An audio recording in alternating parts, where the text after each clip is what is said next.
We want to step away from our criminal trial coverage to focus on a really other disturbing legal story. Electric automaker Tesla is being sued by a civil rights group for allegedly fostering an environment of gross racism and discrimination at its California plant.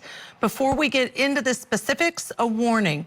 We are going to quote several racist slurs allegedly directed at black workers, according to the lawsuit.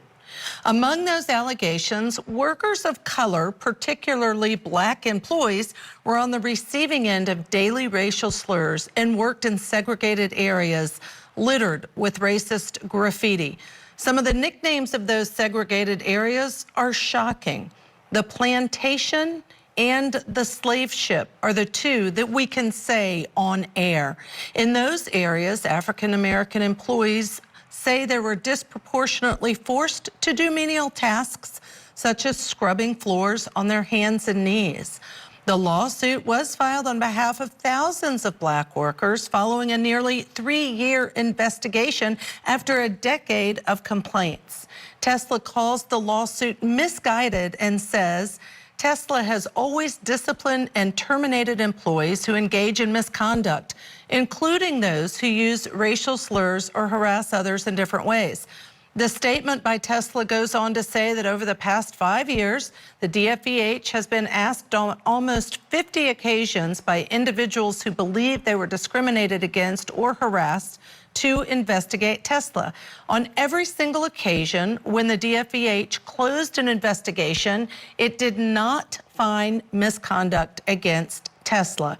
And finally, they had this to say: a narrative spun by the DFEH and a handful of plaintiff firms to generate publicity is not factual proof. Joining us to break all this down, we have a special guest today, Jason Greer, an employee relations and diversity expert, and still with us, state attorney for Palm Beach County, Florida. We have Dave Ehrenberg.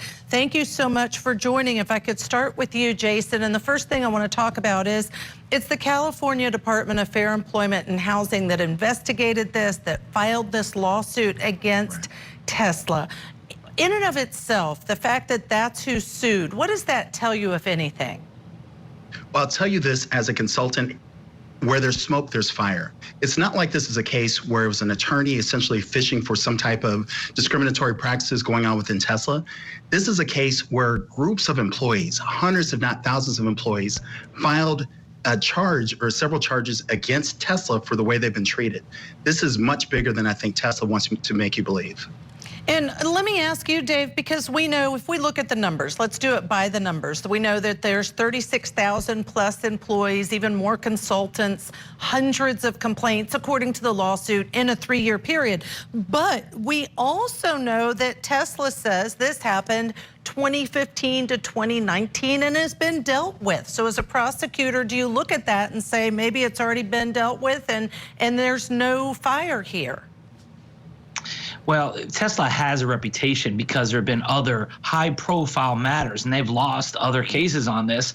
And there's evidence that they have a very small human resources department, and there are not enough people in that HR department to handle claims like this. Well, who do you blame for that? You blame the company. You blame the company structure and the company culture. So just because they've had a relative few number of cases over the years doesn't mean that prosecutors wouldn't look at it. But here you're dealing with an administrative action, and I think that's important because the agency that's suing here is not bound by agreements that Tesla employees have signed that would bring legal claims to arbitration instead of being heard in the courts. I think that's an important thing to consider here.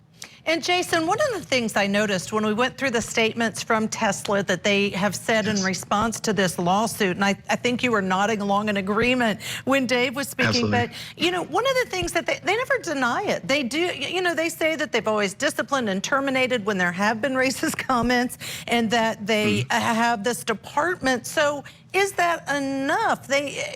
What's next?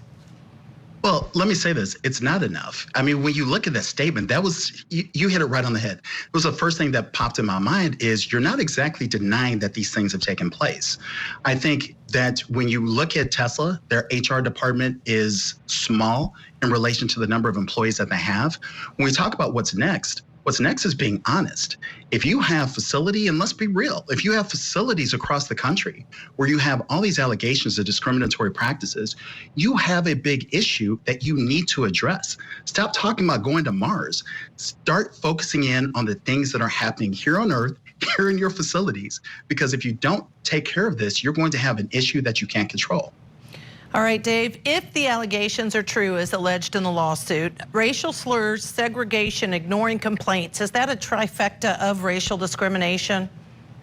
That's really bad. It opens up to severe liability. We're talking about civil liability, millions of dollars in fines, and they could order the company to change their practices. But I don't see a criminal case here, so it wouldn't come to a district attorney's office unless there's more that comes out. But it's still bad news. And I would have to agree with Jason. I mean, they need to get their own house in order before they try to expand to other planets. And that's really a great point. And I wanted to ask you, Jason, given all your expertise and all the consulting work you do with companies about these very issues, do you think